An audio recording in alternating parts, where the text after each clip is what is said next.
Edema Appiate Disaster Relief Committee no Dairo Kasee nani anji papa oko Appiate hono mu no asade adan ne sie no ekoso hareso no wo mani gye ye papa woni nsentwefo abapro kwa akohwe bebi akoduru ne ho ene wode nani hunu bi a onhunu de wonka Adom TV Kasee etwaso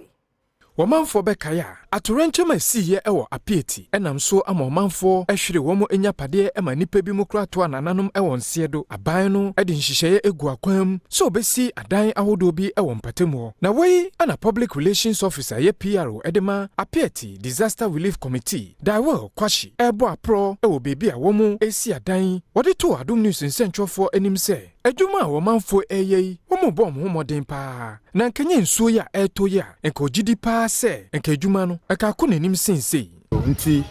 yawo Appiate reconstruction site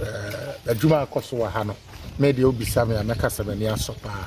sansa dan no bebre na wohwa adwuma akoso sisia mostly ya finishing works edges no plastering and then amane make kekeka aka a few buildings and on roof here. A majority of the buildings have been roofed and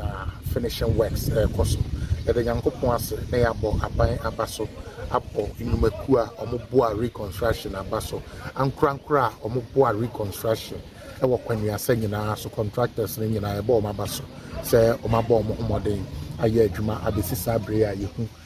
yehu womanfo bi a womo ekaye e watorenchemu bi enso ne Adom news nsentwofo etwetwe nkomo no ensem sei na omodi tudwa tane no aye ne de na wabobodo a okoni bad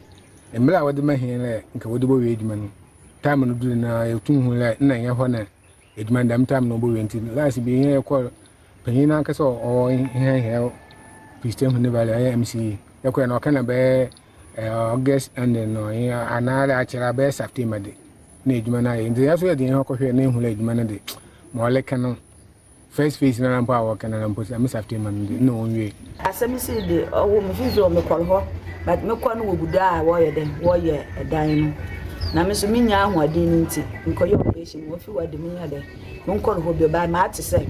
wati wa abobɔ da bebre no wa ye den wa abɔ da no asem na ate de woguda a wo ye den wo ye nti esra de wo ba ye ntama ye den ama he ma ya ye den ya akoye